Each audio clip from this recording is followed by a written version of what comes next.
Por favor, abra su Biblia en la segunda epístola de Pablo a los Corintios, capítulo 15. Después de unos instantes empezaremos a leer desde el versículo 35. Estoy seguro que usted muchas veces habrá dicho o habrá escuchado a otras personas decir: de milagro me escapé de la muerte. El avión en que viajaba se estrelló, o tuve un tremendo choque con mi carro, o estuve gravemente enfermo a punto de morir. Dramática como pudo haber sido esa experiencia, permítame decirle algo: usted no estuvo cerca de la muerte, usted no murió. De hecho, ahora está más cerca de la muerte de lo que nunca jamás ha estado. Su latido de corazón, como alguien poéticamente lo dijo, es el palpitar silencioso de una marcha fúnebre rumbo a la sepultura.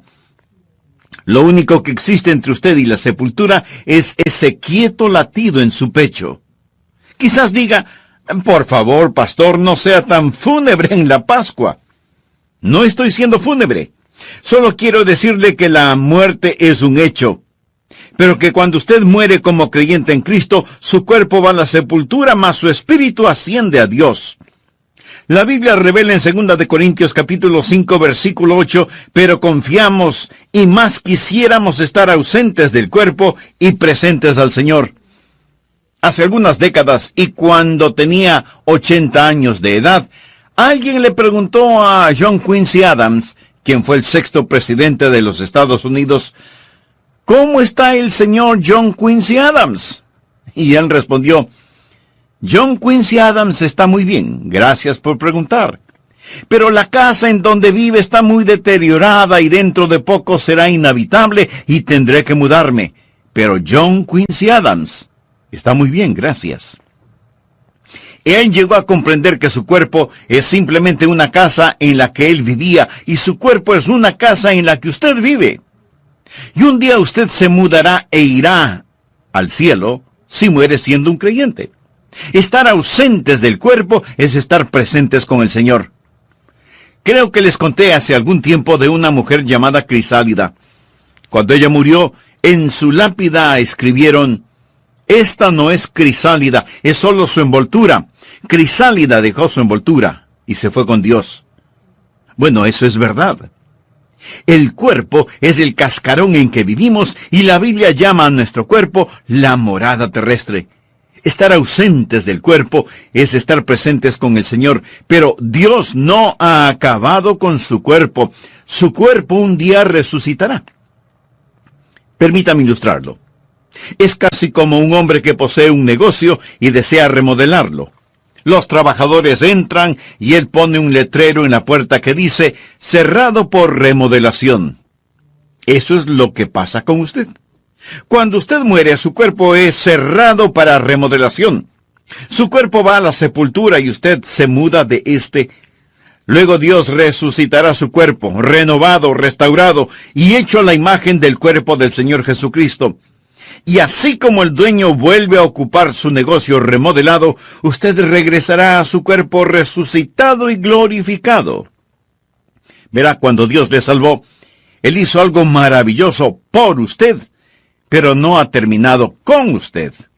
La Biblia dice: el que comenzó en vosotros la buena obra, la perfeccionará hasta el día de Jesucristo. Cuando Adán pecó, y hablo del primer hombre que vivió, Adán, él murió inmediatamente en su espíritu. Él murió espiritualmente. Él murió progresivamente en su alma. Él llegó a ser más y más inicuo hasta que fue redimido. Pero al final su cuerpo terminó muerto. Su cuerpo fue sepultado. Él murió inmediatamente en su espíritu, pero murió progresivamente en su alma y finalmente murió en su cuerpo. Ahora, cuando usted se salva, Dios revierte lo que el diablo hizo. Y cuando se salva, usted es justificado inmediatamente en su espíritu. Usted es santificado progresivamente en su alma y será glorificado finalmente en su cuerpo. Dios aún no ha terminado con usted. Hay más por venir. Su cuerpo aún no ha sido redimido. Está por venir la resurrección del cuerpo humano. En 1 Corintios 15, versículo 35 leemos: pero dirá alguno, ¿cómo resucitarán los muertos? ¿Con qué cuerpo vendrán? Eso es lo que quiero llamar, en primer lugar, un problema perplejo. Cuando le digo que su cuerpo será resucitado, esa pregunta se me viene a la mente y no sin razón. ¿Cómo resucitarán los muertos? ¿Cómo es eso posible? ¿Y con qué cuerpo saldrán? ¿Cómo seremos? Es extremadamente difícil para nosotros, como seres humanos, pensar acerca de la resurrección del cuerpo humano. Y deseo decir que cuando hablamos de la resurrección, hablamos del cuerpo, no del espíritu ni del alma. La Biblia nunca habla de la resurrección del espíritu ni de la resurrección del alma. El espíritu, el alma, no necesitan resurrección.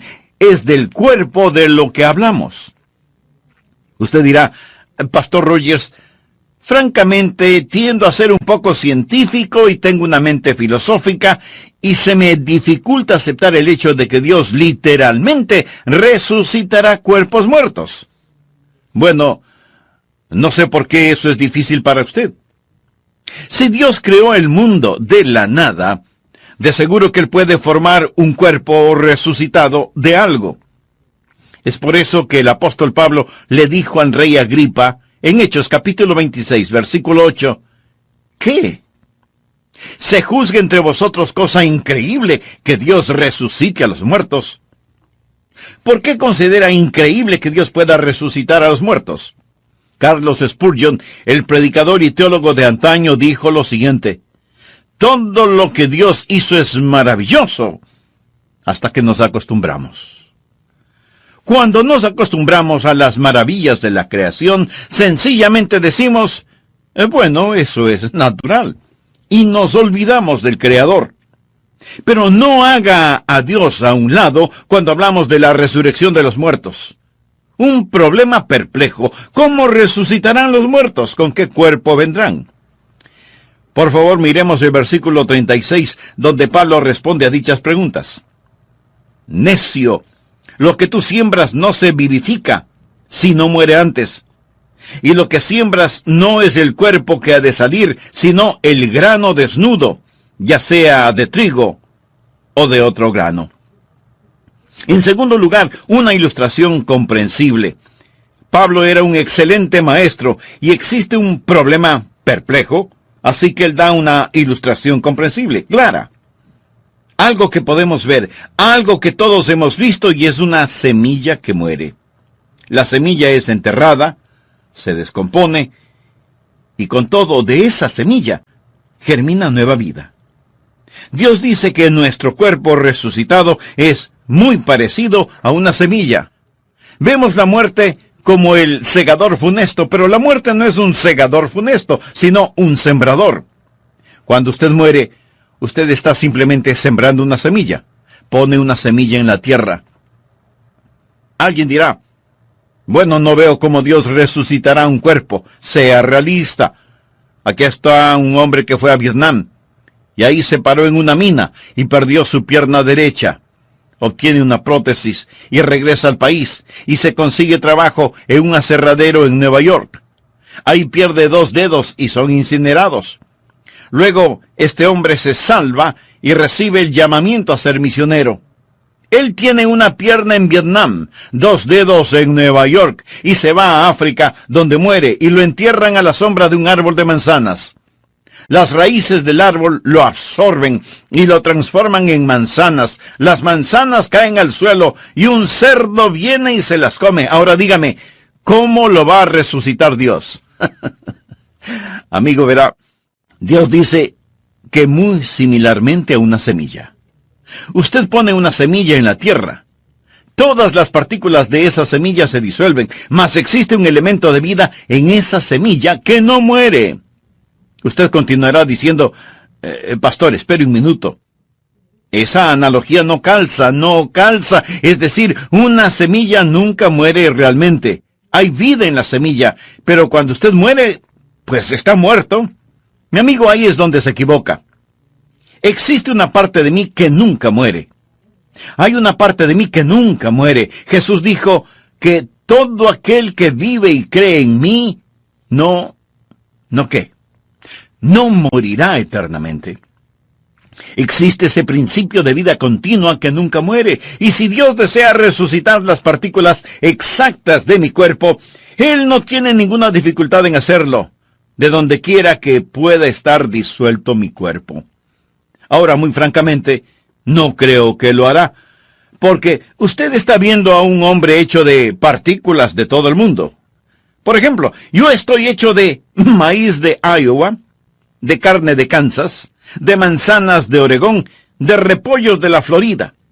Escúcheme, todo eso me forma ahora mismo. Pero no son las partículas exactas de mi cuerpo lo que Dios resucitará. Nosotros recibimos constantemente nuevos cuerpos. Usted no tiene el mismo cuerpo que tenía hace unos años.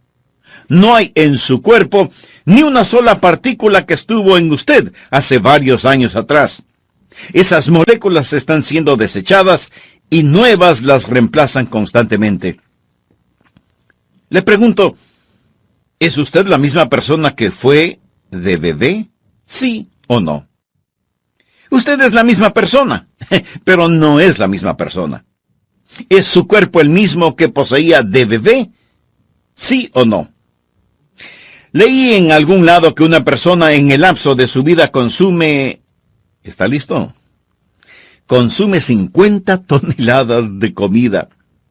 Bueno, si mira a su alrededor lo creerá, ¿verdad? 50 toneladas de comida en el transcurso de una vida. ¿Por qué? Porque estamos constantemente tomando nuevas moléculas. Botamos las moléculas viejas. Sin embargo, existe una continuidad que llamamos cuerpo. En 1963, creo que vi por primera vez el río Mississippi. Iba manejando rumbo a San Francisco y crucé el río Mississippi. Fue en Memphis, Tennessee, que crucé el puente. Nunca soñé que llegaría a ser pastor en Memphis, Tennessee. Yo miré el río Mississippi. Hoy yo podría ir y mirarlo, más le pregunto, ¿será el mismo río que miré en 1963?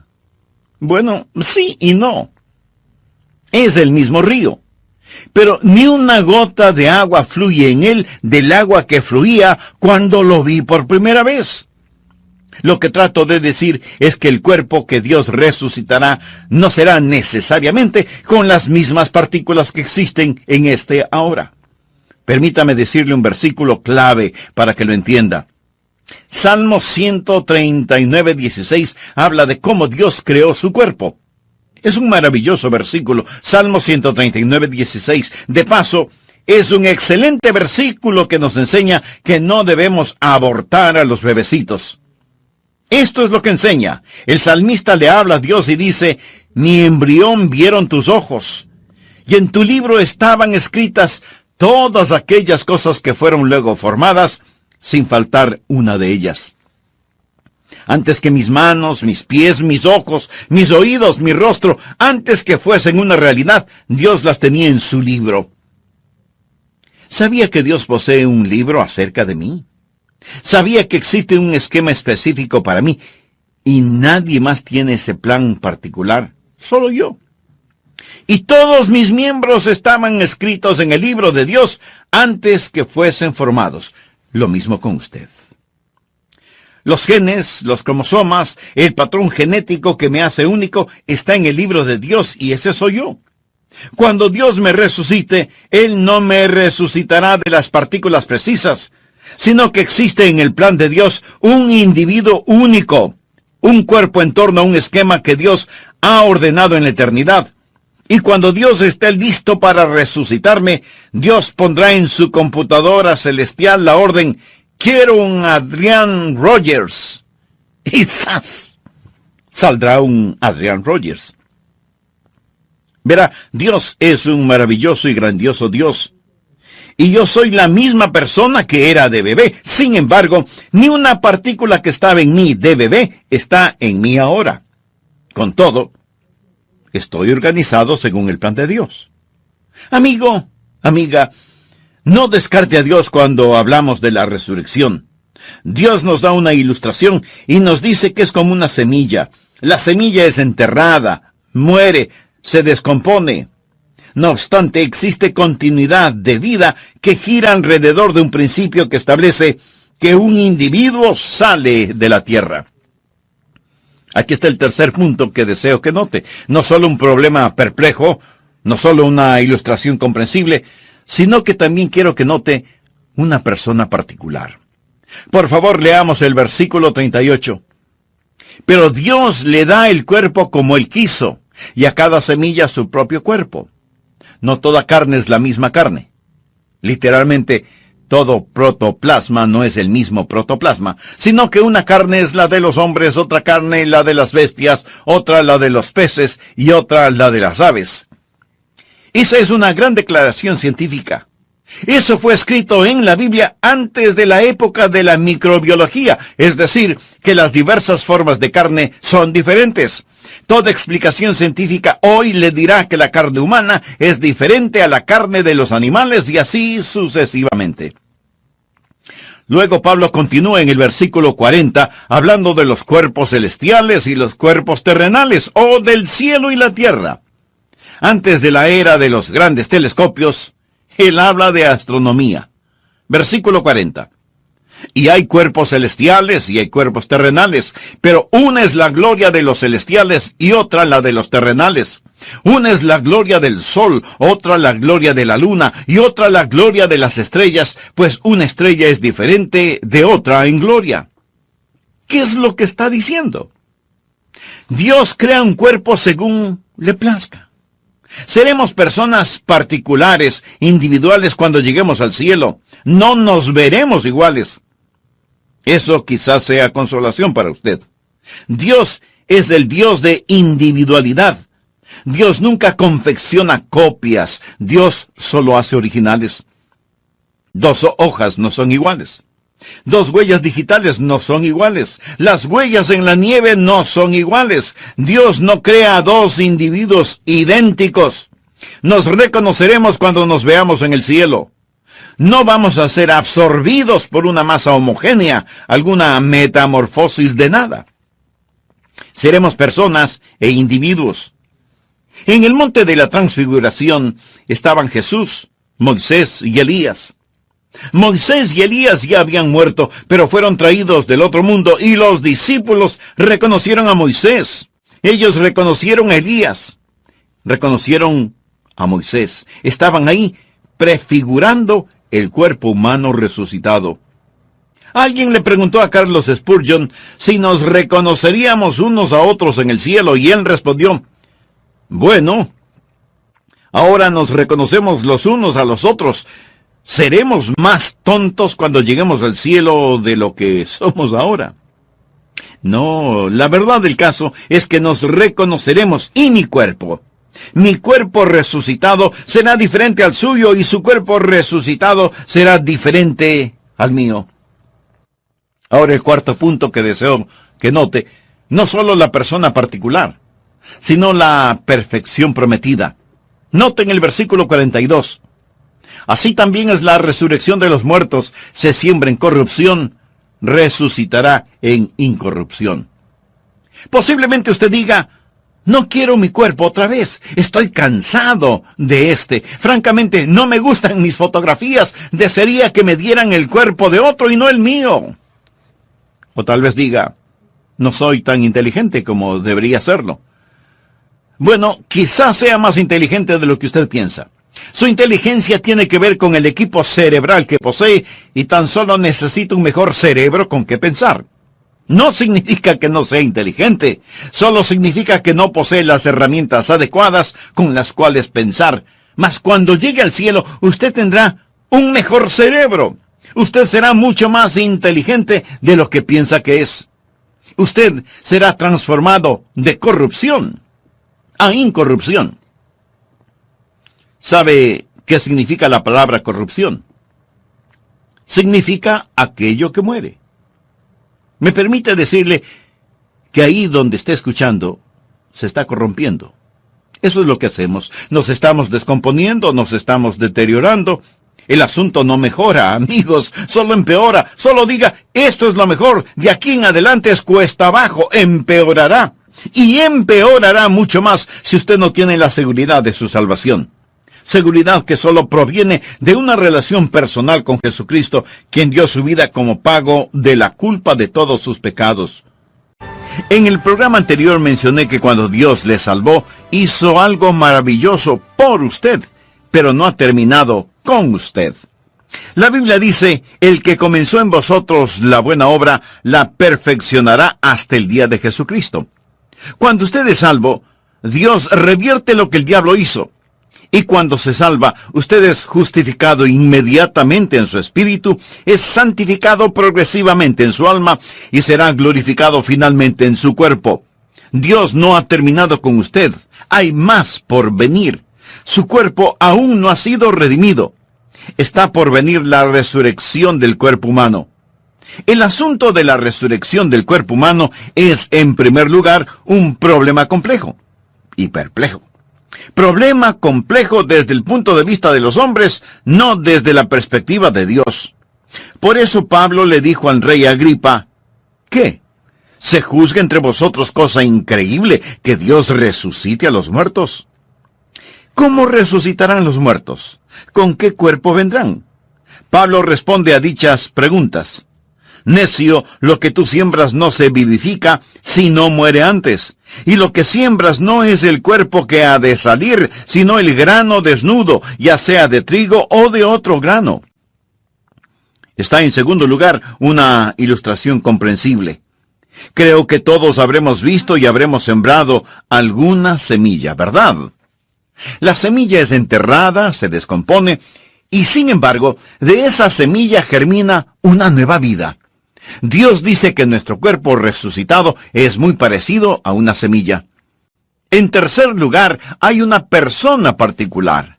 En 1 Corintios 15, versículos 38 y 39 leemos, «Pero Dios le ha dado el cuerpo como Él quiso, y a cada semilla su propio cuerpo.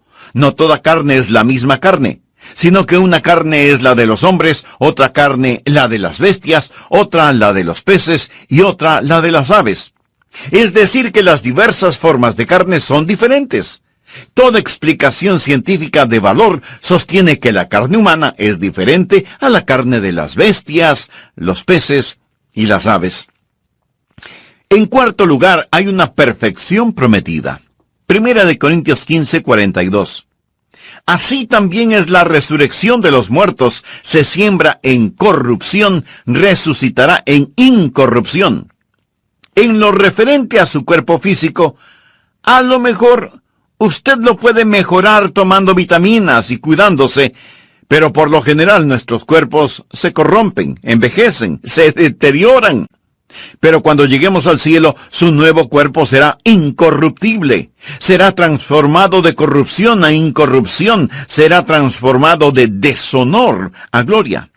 Mire, por favor, el versículo 43. Se siembra en deshonra. Nosotros somos criaturas pecadoras. La maldición del pecado yace sobre nosotros. Se siembra en deshonra, resucitará en gloria. Se siembra en debilidad, resucitará en poder. Mire a una larva. El gusano es repulsivo. Luego mire la preciosa mariposa. ¿Son iguales? Sí, somos iguales, pero diferentes. Damas, miren el diamante en su anillo. ¿Sabe de qué está hecho? Está hecho de un pedazo de carbón. El carbón y el diamante son del mismo material. El carbón es en deshonra, el diamante es en gloria. Es la misma sustancia, pero diferente. Tanta gente posee la idea de que hemos evolucionado y que estamos mejorando. El ser humano no evolucionó. El hombre ha desevolucionado. Puede creer que es un huérfano de los simios si desea. Pero yo no creo esa mitología de monos, ni por un segundo. Creo que fui creado a la imagen de Dios. Bueno, que Adán fue creado a la imagen de Dios, y yo a la imagen de Adán, y la imagen de Adán ha sido desfigurada por el pecado. Suponga que nunca ha visto un tren. En toda su vida no ha visto un tren de ferrocarril. Luego suponga que por coincidencia el primer tren que usted ve es uno que está estrellado, descarrilado. Suponga que se descarriló y estaba todo amontonado, el metal doblado y retorcido, y el tren ahí está tirado sin funcionar. Y yo le digo, ¿ha visto antes un tren? Usted responde no. Bueno, en cierto sentido sí ha visto un tren, pero verdaderamente lo que vio es un tren estrellado, descarrilado. ¿Alguna vez ha visto verdaderamente a un hombre? Los que ha visto son hombres estrellados, descarrilados. Todo lo que ha visto es hombres y mujeres manchados por el pecado. Leamos el versículo 43. Se siembra en debilidad, resucitará en poder. Todos somos débiles. Somos débiles moral, mental y físicamente. No somos capaces de hacer ni siquiera aquello que queremos hacer. Nunca predico un mensaje con el cual quedo satisfecho. No creo que un vocalista cante una canción con la cual él o ella queden satisfechos. Desearía que mi vida de oración fuera mejor.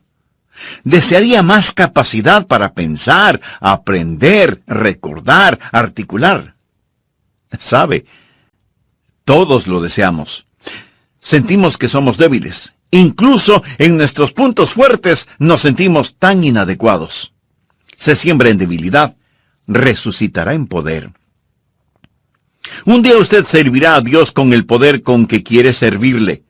Un día todo anhelo de alabar a Dios, de glorificarle será satisfecho, y cuando llegue al cielo podrá cantar mucho mejor, porque los últimos serán los primeros.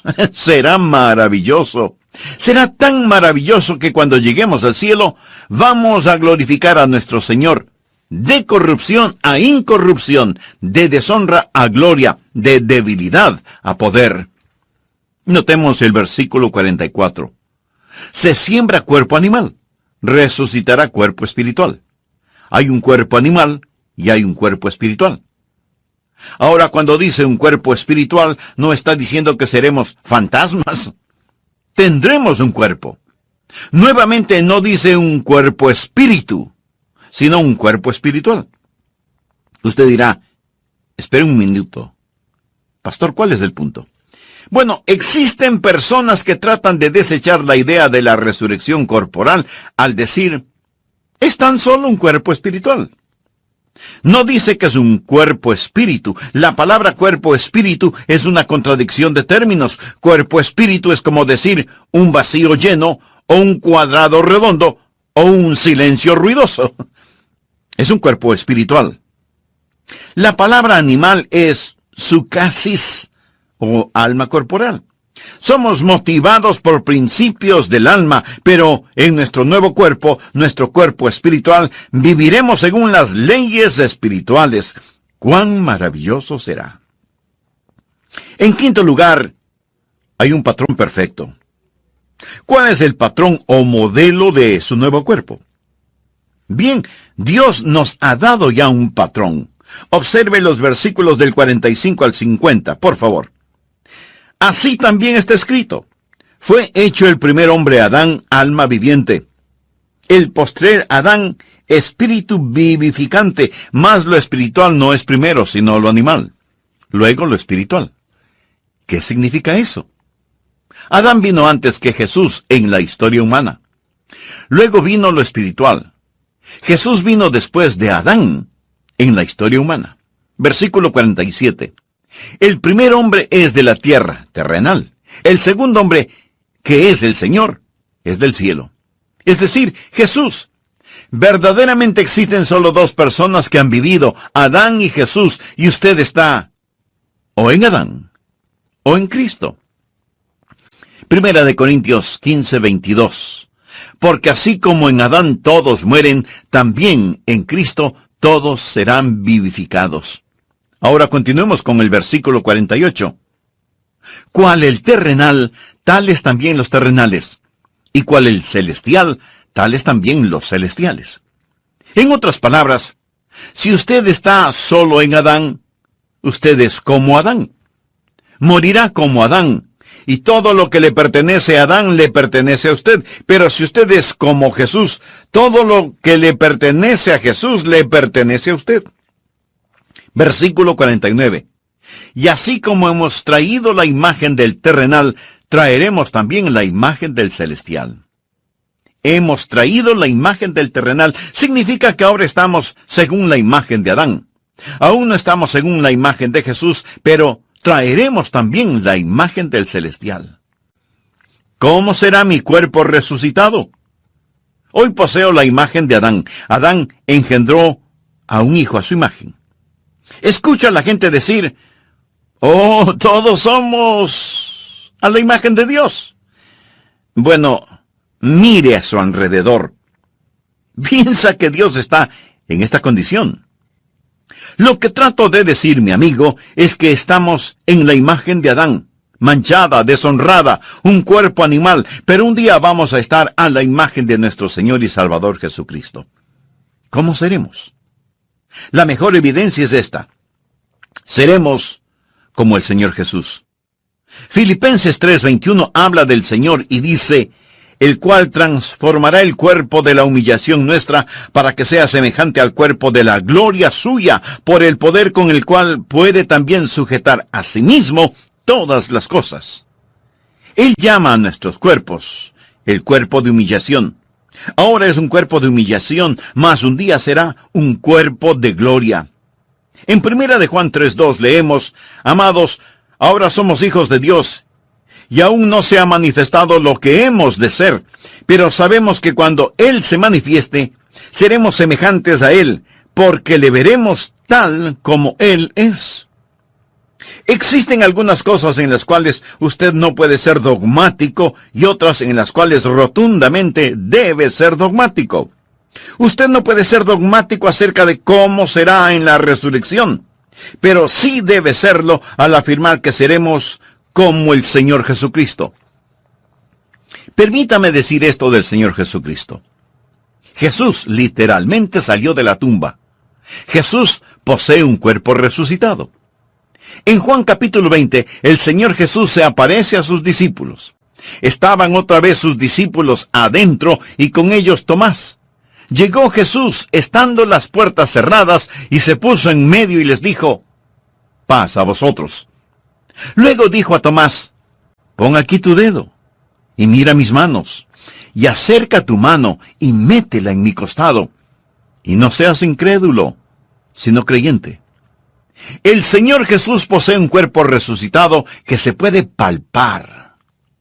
Él comió con sus discípulos. Existen muchos misterios acerca del cuerpo resucitado que Dios no ha revelado, pero yo quiero decir con el salmista en el Salmo 17, versículo 15, en cuanto a mí, veré tu rostro en justicia, estaré satisfecho cuando despierte a tu semejanza. ¿No le fascina eso? Estaré satisfecho cuando despierte a tu semejanza.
Sea lo que sea, a usted le va a gustar.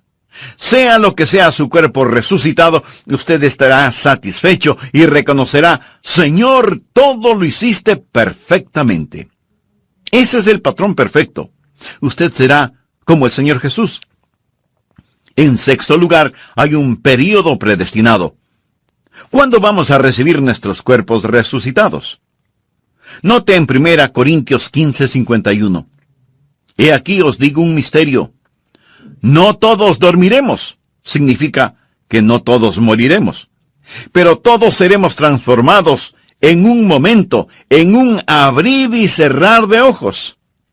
He escuchado que el movimiento más rápido del cuerpo humano es el parpadear. A la final trompeta, porque se tocará la trompeta y los muertos serán resucitados incorruptibles y nosotros seremos transformados. En estos versículos, Pablo se incluye a sí mismo porque Pablo esperaba que Cristo regresara en su vida. ¿Estaba Pablo en lo correcto o estaba equivocado al esperar a Jesús en el transcurso de su vida? Pablo estaba en lo correcto. Todo creyente debe estar esperando la venida de Cristo en el transcurso de su vida. Existe el inminente retorno del Señor Jesucristo. Todos podemos decir que esperamos el retorno de Cristo en el transcurso de nuestra vida. Debemos estar atentos a su regreso en cualquier momento.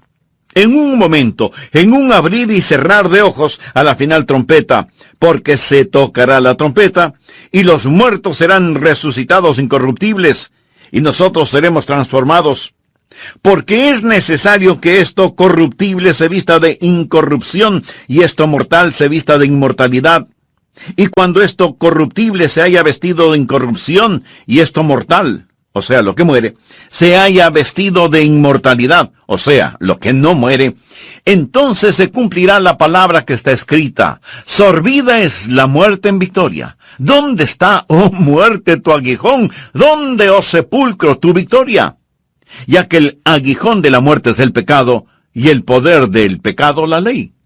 Mas gracias sean dadas a Dios, que nos ha dado la victoria por medio de nuestro Señor Jesucristo. Ahora, los tiempos pasados han visto unos días maravillosos. Está el grandioso día en Belén. Está el magno día en el Calvario. Está la preciosa mañana de la Pascua. Sin embargo, el mayor día, en mi opinión, el clímax de todos ellos es cuando Jesús regrese. Él retorna en un momento, en un abrir y cerrar de ojos a la final trompeta. Y cuando regrese, los muertos en Cristo resucitarán primero. Está por llegar una grandiosa mañana de resurrección. Nuestros cuerpos serán cambiados.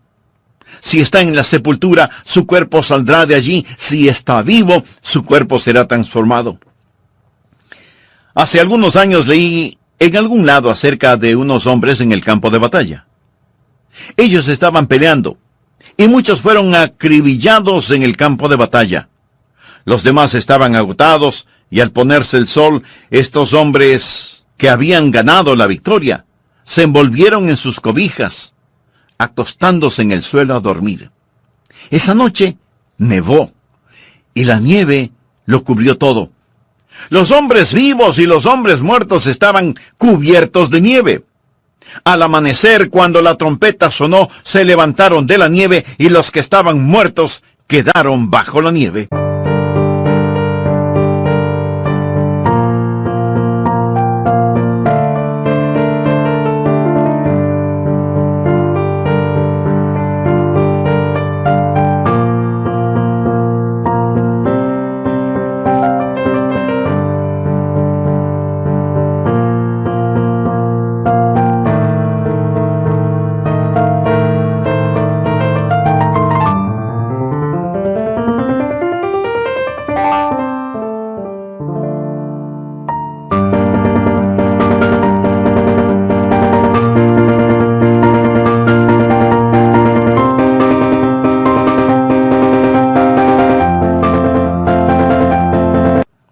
Los que quedaron tendidos en el campo de batalla son una ilustración de cómo será cuando el Señor regrese.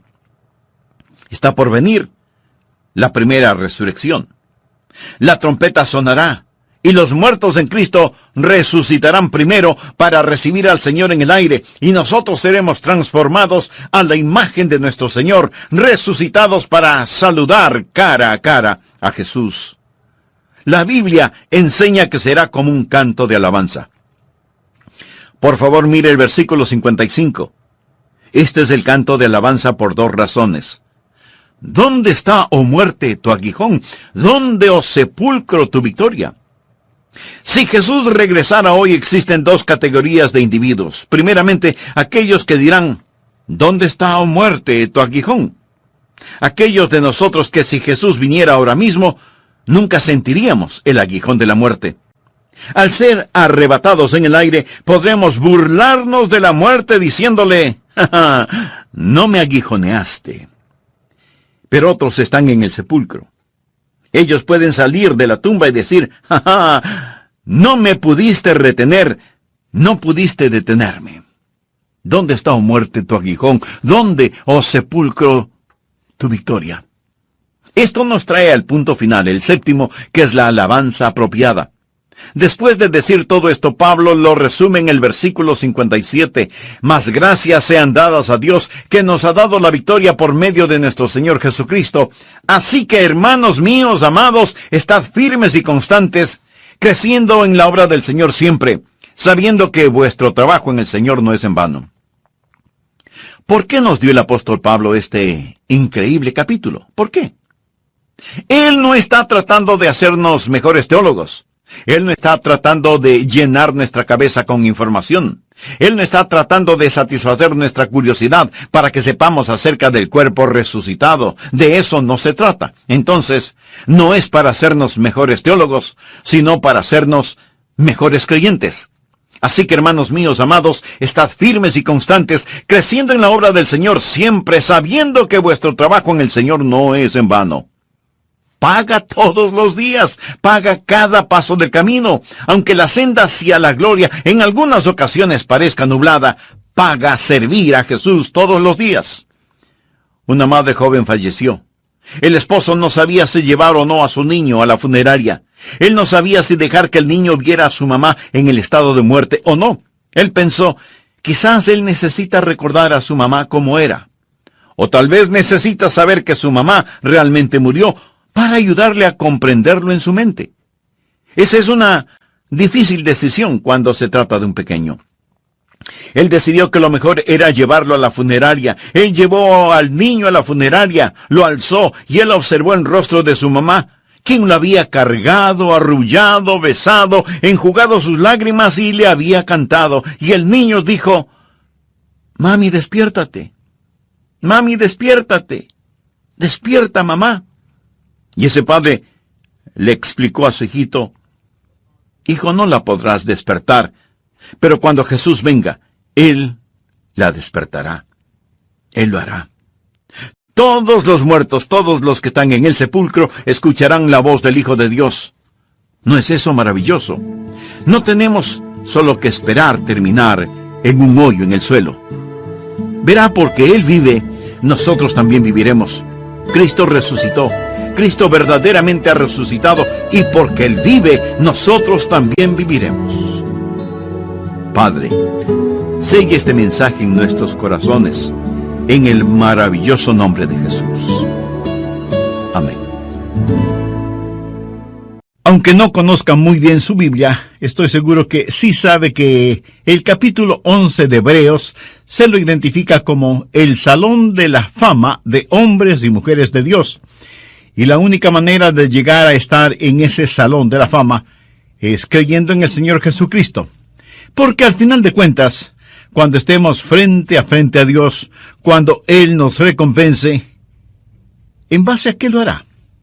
Mateo 9:29 tiene la respuesta. Conforme a vuestra fe os sea hecho. Note que no dice que seremos recompensados de acuerdo a nuestra fama o nuestra fortuna o nuestra familia o nuestros amigos, ni aún de acuerdo a nuestros sentimientos, sino de acuerdo o conforme a nuestra fe. Por eso yo quiero predicar y enseñar a la gente para que tenga fe en Dios. Yo quiero ser un siervo con una fe absoluta en Dios. Y al preparar estos estudios bíblicos, no solo que espero ayudarles a tener fe en Dios, sino también que Dios siga obrando en su corazón. Y para hacerlo, nada mejor que saturarnos con las extraordinarias historias de fe que encontramos en Hebreos capítulo 11. Bien, busque por favor Hebreos capítulo 11, verso 30. Por fe cayeron los muros de Jericó después de rodearlos 7 días. Dios había prometido al pueblo de Israel una tierra de la cual fluía leche y miel, pero entre ellos y el cumplimiento de la promesa de Dios y la provisión de Dios para sus vidas, estaba la poderosa ciudad de Jericó. Jericó era una gran ciudad, importante ya que era una de las más antiguas civilizaciones conocidas por el hombre, pero no solo era grande en antigüedad, sino también muy grande en iniquidad y en indescriptible inmoralidad.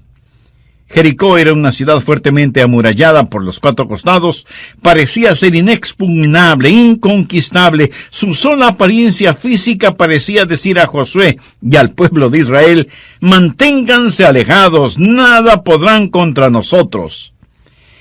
Jericó, pues, era un obstáculo para el cumplimiento de las promesas de Dios. Ahora, ¿qué significa eso para usted o para mí hoy? Porque recuerde que cuando estudiamos cualquier pasaje de las Escrituras, debemos hacer 3 preguntas. Primera, ¿qué significó esto en ese tiempo? Segunda, ¿qué significa hoy? Y tercera, ¿qué significa para mí personalmente? Bueno, sabemos lo que significó entonces: un obstáculo entre el pueblo de Dios y la promesa de Dios, que debía ser removido. ¿Qué significa hoy en día? Significa que todavía hay gente de Dios y que todavía hay obstáculos que necesitan ser removidos. ¿Qué significa para mí personalmente?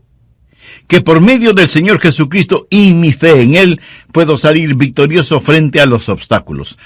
Porque, mi amigo, en su vida y en mi vida, el diablo se encargará de poner enormes obstáculos entre nosotros y el plan, la voluntad y las promesas de Dios para nuestras vidas. Algo que se interponga entre nosotros y los sueños de nuestra juventud, entre nosotros y la voluntad de Dios, entre nosotros y las más nobles y santas ambiciones. Yo no sé qué clase de Jericó usted está enfrentando. Puede ser problemas familiares o problemas financieros, a lo mejor un matrimonio mal llevado, o una vida pecaminosa, o un cuerpo enfermo. No sé si usted está amargado por algún sueño no cumplido o porque nadie reconoce sus méritos. Pero sí sé que usted, lo mismo que yo, enfrenta problemas, y tal vez problemas profundos, y las estratégicas fuerzas del maligno están entre usted y todo lo que Dios quiere que usted sea. Por eso deseo mostrarle cómo superar esos obstáculos por medio de la fe. Otra vez, notemos lo que dice Hebreos 11:30. Por la fe cayeron los muros de Jericó después de rodearlos 7 días. Solamente por fe los muros de Jericó se vinieron al suelo después de que los rodearon durante 7 días. Verá, cuando Dios tiene que realizar un trabajo de proporciones, es el hombre de fe el que consigue el contrato. Fe es el eslabón que une nuestra nada a su todo. ¿Por qué no es nuestra destreza, sino la fe que tenemos la que realiza el trabajo? Veamos 4 o 5 pasos para remover los obstáculos por medio de la fe. Josué 5, comenzando con el verso 13. Ahora, recuerde el trasfondo. El pueblo de Dios ya había salido de Egipto y estaba viajando a través del estéril, sofocante y candente desierto. Había cruzado el Jordán y estaba listo para conquistar la tierra prometida, la tierra de Canaán que fluía leche y miel. Pero la poderosa y pagana ciudad de Jericó estaba en medio de su camino. Y desde el verso 13 leemos: Estando Josué cerca de Jericó, alzó sus ojos y vio un varón que estaba delante de él, y el cual tenía una espada desenvainada en su mano. Y Josué, yendo hacia él, le dijo: ¿Eres de los nuestros o de nuestros enemigos? Él respondió: No, mas como príncipe del ejército de Jehová he venido ahora. Entonces Josué, postrándose sobre su rostro en tierra, le adoró y le dijo: ¿Qué dice mi señor a su siervo? Y el príncipe del ejército de Jehová respondió a Josué: Quite el calzado de tus pies, porque el lugar donde estás es santo. Y Josué así lo hizo. Ahí está Josué, observando su problema, o sea, viendo la poderosa ciudad de Jericó y pensando qué estrategia usará para conquistarla. No hay duda de que Josué estuvo muy consciente del problema que tenía al frente, y de pronto algo sucede. Se da cuenta de una presencia, de que alguien está junto a él. No sabe quién es, e instintivamente desenvaina su espada, se da media vuelta y se encuentra cara a cara con un hombre que tenía una espada en su mano. Y Josué le pregunta: ¿Eres amigo o enemigo? ¿Estás con nosotros o eres un espía de ellos? Y el hombre le contesta: No, no estoy por ti ni estoy por ellos. Soy el príncipe del ejército de Jehová, y no he venido a tomar partido, sino a hacerme cargo de todo. ¿Quién es este con el que se encontró Josué? Fue el preencarnado Cristo. Frecuentemente en la Biblia y antes de su encarnación, el Señor Jesús visitó la tierra, apareciéndose como el ángel del Jehová, como el capitán de los ejércitos de Jehová. Y Josué está frente a Jesús, baja su espada y postrándose sobre su rostro en tierra, adoró al Señor. Y por eso yo sé que no fue un ángel, porque ningún ángel hubiera permitido ser adorado de esa manera. Josué estaba adorando al Señor, príncipe de los ejércitos de Jehová, su padre. Y aquí es donde la fe de Josué comienza a crecer, porque la fe siempre crece cuando adoramos al Señor. Josué estaba mirando a Jesús, y la fe comienza a cimentarse y crecer en su corazón y su vida.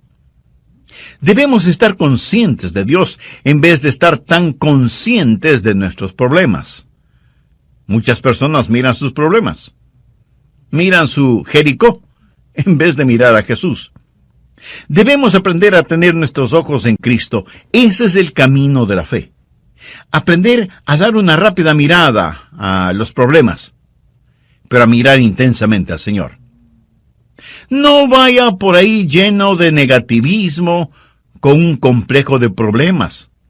Más bien viva con sus ojos, sus esperanzas y sus afectos puestos en el Señor Jesucristo, y su fe comenzará a crecer. Ahora recuerde que la fe nunca crece en un corazón rebelde. Fe y rebelión no pueden habitar en un mismo corazón, en una misma vida. Usted nunca tendrá fe hasta que se postre delante del Señor de los ejércitos y pregunte, ¿cómo lo hizo Josué? ¿Qué dice mi Señor a su siervo? ¿Ha dicho usted alguna vez esas palabras? ¿Le ha preguntado al Señor qué es lo que quiere que usted haga? Y lo que haga, comience con la adoración de fe. O sea, postrándose delante de Él, reconociendo su santidad y entendiendo que es mucho más importante el estar al lado de Dios que tener a Dios de nuestro lado. ¿Le suena esto un poco contradictorio? Pues no lo es. Josué le preguntó al Señor, ¿estás con nosotros o con ellos? Y el Señor le dijo que ni lo uno ni lo otro, que estaba ahí para hacerse cargo de la situación. ¿Lo entiende? Dios quiere tomar el control. Algún hombre de negocios me dirá, pastor, Dios es el socio en mis negocios. Bueno, eso suena muy bien, pero no es como debería ser. Escúcheme, Dios no quiere ser su socio. Él quiere y debe ser su jefe. Él no busca ser su socio, él quiere ser su Señor. Ahora, ¿cuál es el trabajo de la fe? Veamos Josué capítulo 6 desde el verso 1. Ahora Jericó estaba cerrada, bien cerrada, a causa de los hijos de Israel. Nadie entraba ni salía.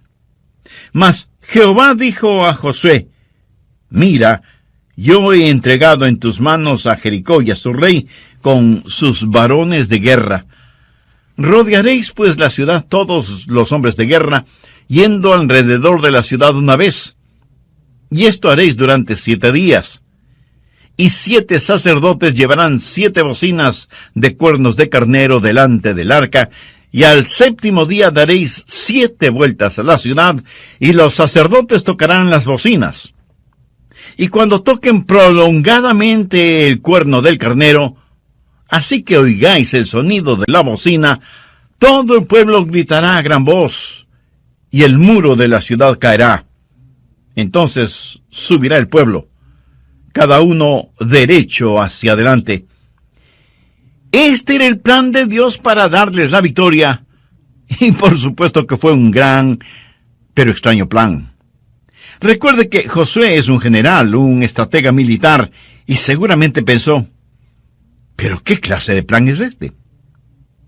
Dios no le ordenó que hiciera trincheras, o que construyera largas escaleras para subir por las murallas, o que cavara túneles, o que construyera catapultas para lanzar piedras contra los muros. Dios le ordena hacer algo sumamente extraño: caminar y caminar alrededor de los muros de la ciudad. Algunos de los más pragmáticos seguramente preguntaron: ¿por qué no hacemos algo verdaderamente más práctico, en vez de estar dando vueltas y más vueltas? Pero la verdad es que sí estaban haciendo algo, y muy importante: estaban obedeciendo a Dios. Claro que desde el punto de vista humano, lo que estaban haciendo no tenía ningún sentido. Esa no es la forma de conquistar a una ciudad. Entonces, ¿por qué Dios dio esa orden? Yo creo que lo hizo para probar su obediencia y su dependencia en Él. Muchas de las cosas de Dios no tenemos que entenderlas, sino sencillamente obedecerlas. Cuando Dios ordena que hagamos algo, eso tiene que ser más que suficiente para nosotros. Si usted tiene hijos, estoy seguro que alguna vez, cuando les dijo que hagan alguna cosa, ellos habrán dicho: ¿por qué? Y por lo general usted habrá contestado: porque yo te lo ordeno, ¿verdad? Y con esa frase, lo que usted le dice a su hijo o su hija es: no tengo que darte una explicación, pudiera hacerlo, pero no tengo que hacerlo. Yo soy tu papá o tu mamá, y tú eres mi hijo o hija. Y lo que te digo que hagas debes hacerlo, y si desobedeces, deberás aceptar las consecuencias de tu desobediencia. Ahora, déjeme decirle algo acerca de la Biblia. No es primordialmente un libro que debe ser explicado, sino un libro que debe ser creído y obedecido. La mayoría de la gente no la va a entender. Me imagino que la gente que vivía en Jericó, mirando desde las altas murallas de su ciudad, se sentían seguras. Y viendo a los israelitas allá abajo, seguramente decían entre risas y burlas: miren a esos tontos allá abajo, no saben ni siquiera lo que significa pelear. Seguramente en el interior de la ciudad estaban nerviosos viendo a los israelitas sitiando la ciudad, pero exteriormente se burlaban de ellos y sus raros preparativos de conquista. Amigo, jamás permita que las risas y burlas de los malvados le alejen de su fe en Jesús. La gente de este mundo se burlará de nosotros, y si no lo hace, será porque nada diferente ve en nosotros. Pablo dice en 1 Corintios 1, los versos del 18 al 21, porque la palabra de Dios es locura a los que se pierden, pero a los que se salvan, esto es, a nosotros, es poder de Dios. Porque está escrito: destruiré la sabiduría de los sabios y desecharé el entendimiento de los entendidos. ¿Dónde está el sabio? ¿Dónde está el escriba? ¿Dónde está el disputador de este siglo? ¿No ha enloquecido Dios la sabiduría del mundo? Pues ya que en la sabiduría de Dios el mundo no conoció a Dios mediante la sabiduría, agradó a Dios salvar a los creyentes por la locura de la predicación.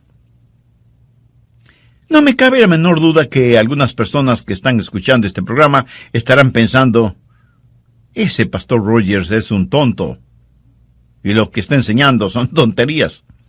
Bueno, esa es su prerrogativa. Pero de paso le pregunto, si lo que estoy enseñando usted lo considera una tontería, ¿por qué me está escuchando? Pero note que la Biblia dice que para aquellos que somos salvos, la cruz es el poder de Dios para salvación, y eso lo hemos comprobado en nuestras propias vidas. Así que nuestro trabajo primordial no es entender, sino obedecer. Y no piense que es un hipócrita si es que obedece, aunque no entienda. De hecho, a veces usted prueba más su amor al dominar sus emociones y sencillamente obedecer al Señor. Recuerde que las emociones van y vienen y son engañadoras. Mi garantía es la palabra de Dios y nada, absolutamente nada más es digno de creer. No trate de entender todo lo que Dios dice. Viva por fe, aunque sea algo que no tenga ningún sentido para usted. La adoración de la fe es postrarse delante del Señor. ¿Cuál es el trabajo de la fe? Es obediencia completa, inmediata, gozosa, incuestionable y sin ninguna reserva. La fe sin obras es muerta. Hay un elemento más.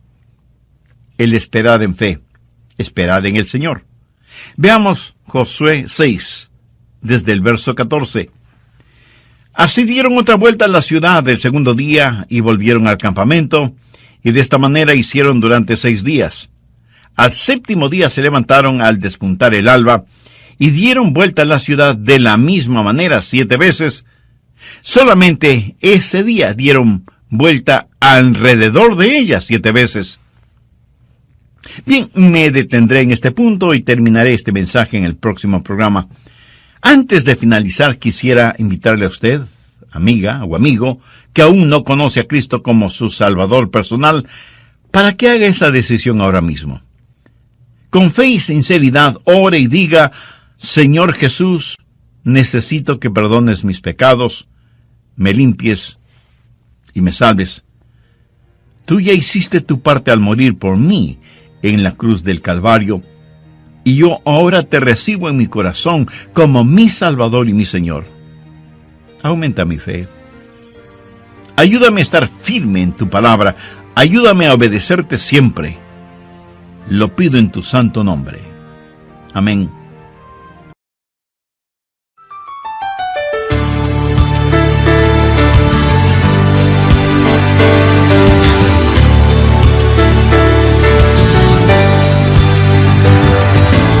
Suponga a una persona perseguida por el fantasma de su propia culpa.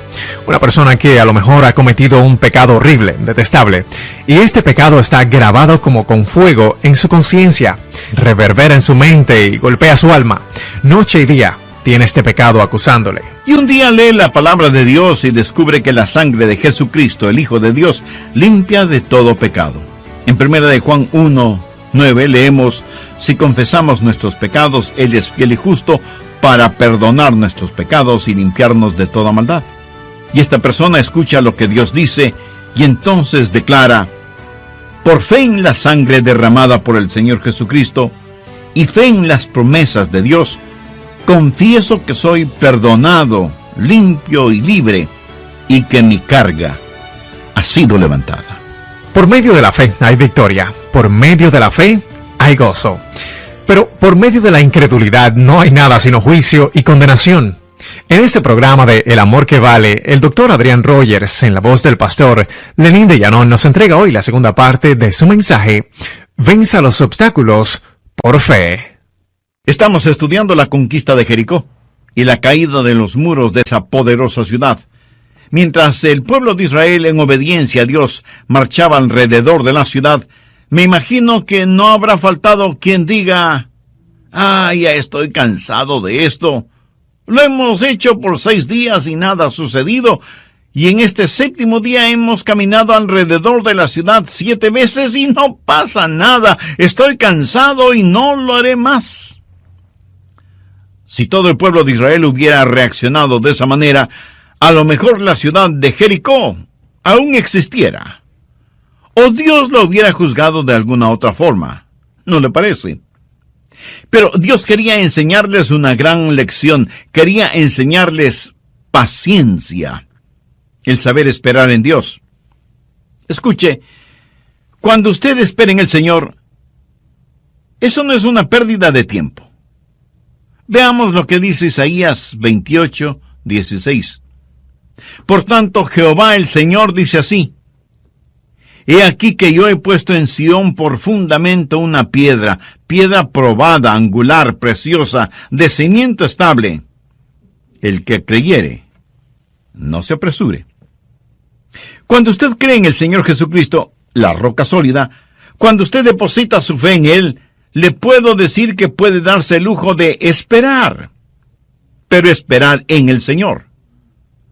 Vamos ahora a Isaías 30:18. Por tanto, Jehová esperará para tener piedad de nosotros.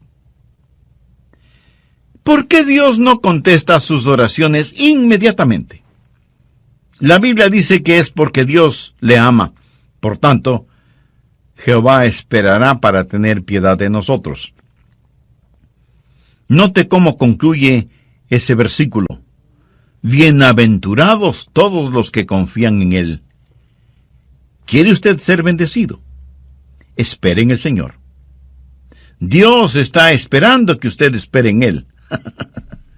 La Biblia dice que no debemos dejar de hacer el bien, porque a su debido tiempo cosecharemos si no desmayamos. Busque Hebreos 10:36 y vea si este verso le habla a usted. Porque os es necesaria la paciencia, para que, habiendo hecho la voluntad de Dios, obtengáis la promesa. Algunos de quienes me están escuchando están listos a tirar la toalla, a rendirse. Algunos están en los hospitales, otros en sus propias casas, y están profundamente desanimados. A todos les digo que hay una adoración de la fe, hay un trabajo de la fe, y hay un esperar de fe, esperar en el Señor. Tenga fe en Dios. No se rinda, no desmaye. El distintivo de la fe es el saber soportar y no rendirse. Ahora quiero hablarle de la palabra de fe. Volvamos a Josué 6, verso 16.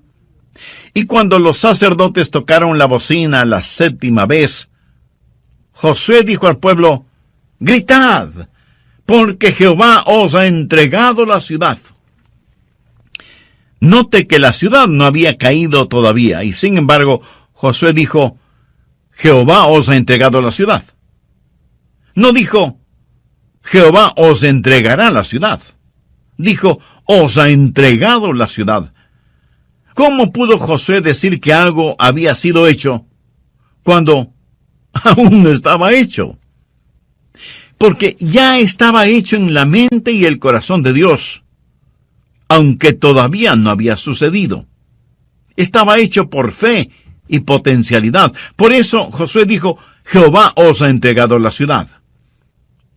Josué conocía y confiaba en la palabra de Dios, en las promesas de Dios.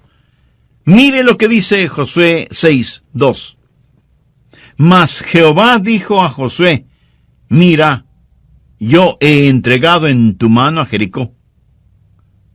¿Qué es lo que Josué hizo? Hablar una palabra de fe. Pero, ¿de dónde consiguió él esa palabra? Pues de la palabra de Dios. Ahora ponga atención. Lo que he estado diciendo una y otra vez es lo que Pablo dijo en Romanos 10:17. La fe es por el orar La fe es por el oír, y el oír por la palabra de Dios. Josué simplemente no decidió que quería algo y que lo obtendría solo creyendo. Eso no es fe. Fe no es el imaginarse algo que desea y decir que va a creer en Dios para que se haga realidad. Usted no puede creer en Dios solo para obtener algo. Usted solo puede creer en Dios por algo que ya está en el corazón y la mente de Dios. Dios le dijo a Josué: te he entregado la ciudad. Eso ya está hecho en mi corazón y mente. Así que Josué no hace sino repetir casi las mismas palabras dichas por Dios. Fe es el estar de acuerdo con Dios y su palabra. Dios debe hablar antes de que usted tenga fe. Y Él hablará por medio de su palabra o por medio de su espíritu, o una combinación de su palabra y su espíritu, pero Dios le hablará. Y fe es su reacción a lo que Dios le diga. Por lo tanto, usted ha estado caminando con Dios, adorando a Dios, conociendo a Dios, esperando en Dios, para poder escuchar a Dios y creer en Dios. La razón por la cual muchos seres humanos no tienen fe es porque no saben lo que Dios está diciendo. Nunca escuchamos a Dios hablar audiblemente, y aun cuando oramos nos olvidamos que la oración que llega al cielo es la oración que comienza en el cielo. Nosotros solo cerramos el circuito. De paso, ¿qué es la oración? Oración es cuando el Espíritu Santo encuentra un deseo en el corazón del Padre y pone ese deseo en nuestro corazón y lo envía de regreso al cielo en el poder de la cruz. Esa es una oración poderosa. Saber la voluntad de Dios, escuchar la palabra de Dios y enunciar una palabra de fe. Pero muchos de nosotros no hacemos eso. Venimos apresuradamente a Dios con nuestras peticiones y oraciones y le decimos: escucha, Dios, que tu siervo habla. En vez de decir: habla, Señor, que tu siervo escucha. ¿Cuál es tu voluntad? Josué conoció la voluntad de Dios y por lo tanto pudo decir a su gente: digan la palabra de fe, griten porque Jehová os ha entregado la ciudad. Ahora quiero que vea que este mismo principio se encuentra en el Nuevo Testamento. Vamos a Hebreos capítulo 13, versos 5 y 6. Sean vuestras costumbres sin avaricia, contentos con lo que tenéis ahora, porque Él dijo: no te desampararé ni te dejaré. De manera que podemos decir confiadamente: el Señor es mi ayudador, no temeré lo que me pueda hacer el hombre. Fe es declarar valientemente lo que Dios ya ha dicho. ¿Cómo pudo Josué ser tan valiente? ¿Cómo pudo decirles: gritad porque Jehová os ha entregado la ciudad? Josué lo pudo decir porque Dios ya lo había dicho. Y Josué transmitió aquello que Dios ya había declarado ser un hecho realizado. Suponga a una persona perseguida por el fantasma de su propia culpa. Una persona que a lo mejor ha cometido un pecado horrible, detestable. Y este pecado está grabado como con fuego en su conciencia y reverbera en su mente y golpea su alma. Noche y día este pecado está acusándole. Y un día lee la palabra de Dios y descubre que la sangre de Jesucristo, el Hijo de Dios, limpia de todo pecado. Y en 1 de Juan 1:9 lee: si confesamos nuestros pecados, Él es fiel y justo para perdonar nuestros pecados y limpiarnos de toda maldad. Y esta persona escucha lo que Dios dice y entonces declara: por fe en la sangre derramada del Señor Jesucristo y fe en las promesas de Dios, confieso que soy perdonado, limpio y libre, y que mi carga ha sido levantada. ¿Por qué la carga ha sido levantada? Y esa Jericó de culpabilidad y condenación se ha derrumbado. Porque aquí está un hombre o mujer o niño o niña que aprendió a decir lo que Dios ya ha dicho. Fe es, pues, el declarar lo que Dios ha dicho. Pero déjeme darle el otro lado de esa moneda. Después de predicar el Evangelio de las Buenas Nuevas, nosotros los pastores hacemos una invitación para que las personas entreguen su corazón al Señor Jesucristo y sean salvas. Guiadas por lo que la Biblia dice, cree en el Señor Jesucristo y serás salvo. Y todo aquel que invocare el nombre del Señor será salvo. Y esas personas oran y piden a Cristo que venga a morar en sus corazones. Y si usted les pregunta si son salvas, le contestarán que sí, porque han depositado su fe en Jesucristo y confían en todas las promesas dadas por Dios en su palabra. El apóstol Pablo, escribiendo a los hermanos en Roma, les dice: si confesares con tu boca que Jesús es el Señor, y creyeres en tu corazón que Dios le levantó de los muertos, serás salvo, porque con el corazón se cree para justicia, pero con la boca se confiesa para salvación. Hay una palabra de fe. Aprenda a hablar la palabra de Dios. Aprenda a decir lo que Dios dice y aprenda a decirlo con valentía, con osadía. De eso se trata la fe. Con la adoración de fe nos postramos delante del Señor y le adoramos. Con el trabajo de la fe hacemos todo lo que Él nos dice que debemos hacer. Con el esperar en fe, esperamos hasta el momento cuando el Señor nos dice: ahora es el tiempo. Y con la palabra de fe, declaramos esa palabra de Dios que hace realidad lo que está de acuerdo a su palabra y a su voluntad. Y finalmente tenemos las maravillas de la fe. Volvamos a Josué capítulo 6, verso 20. Entonces el pueblo gritó, y los sacerdotes tocaron las bocinas, y aconteció que cuando el pueblo hubo oído el sonido de la bocina, gritó con gran vocerío, y el muro se derrumbó.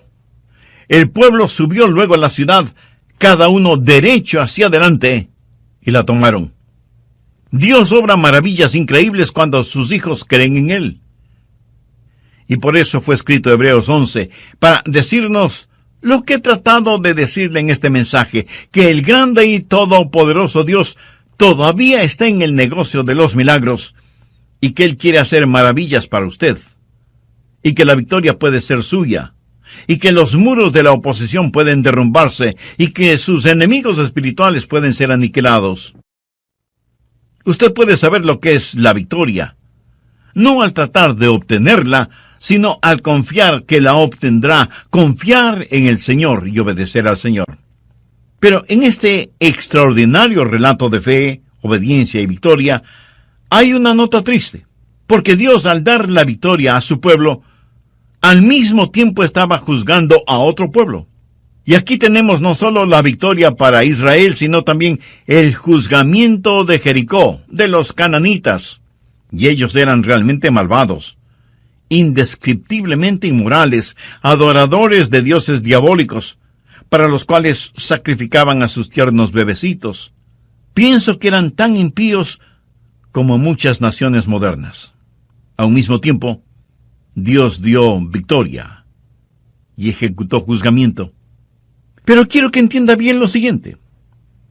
Dios había sido extremadamente paciente con la gente de Jericó, más que paciente con los cananitas en general. Y en relación con ellos, mire lo que dice Génesis 15:16. Y en la cuarta generación volverán acá, porque aún no ha llegado a su colmo la maldad del amorreo hasta aquí.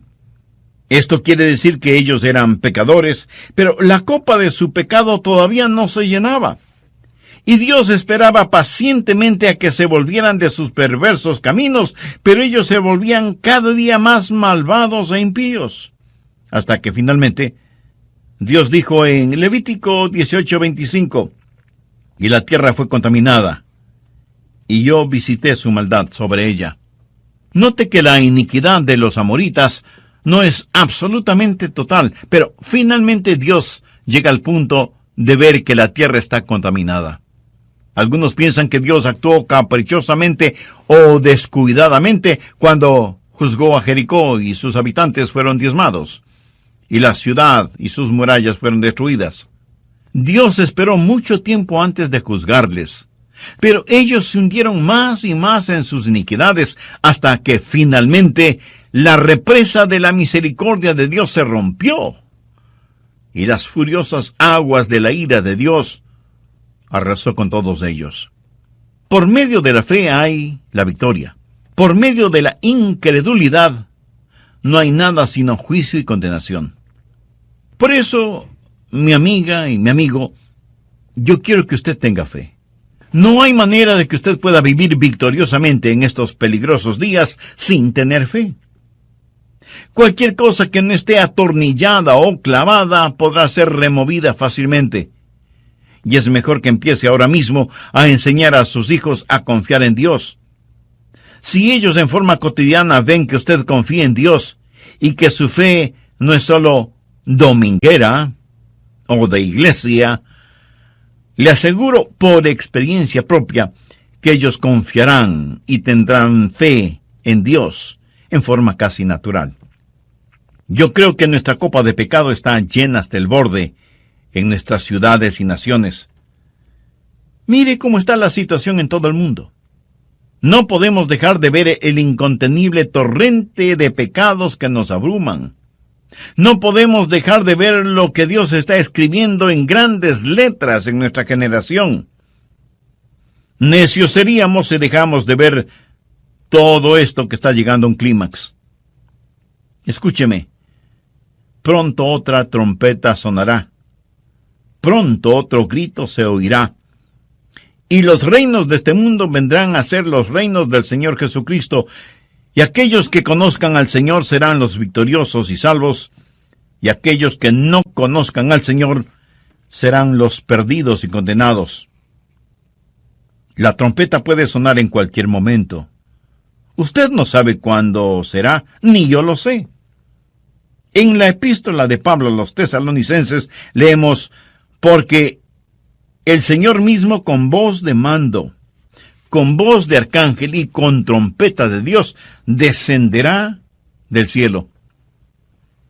¿Está usted listo para este portentoso evento? Solo hay una forma para estar listo: por fe. Recuerde que la Biblia dice: cree en el Señor Jesucristo y será salvo. ¿Cree usted en el Señor Jesucristo? ¿Confía en Él? ¿Ha depositado toda su fe en Él? ¿Posee usted la clase de fe que le impulsa a la obediencia? Si usted aún no tiene una relación personal con Jesús, la puede tener este mismo momento. Acérquese a Dios con humildad. Póstrese delante de Él. Reconozca que es pecador y está perdido, y que necesita el perdón y la salvación que solo Jesús puede darle. Porque Él, por el amor que le tiene, derramó su sangre y dio su propia vida en la cruz del Calvario para perdonarle, limpiarle y darle una vida transformada y eterna. Con fe y sinceridad, pídale que le ayude a conocer cada día más su palabra y a descubrir y realizar la voluntad de Dios en su vida. Pida por todo esto con gratitud, en el nombre del Señor Jesucristo.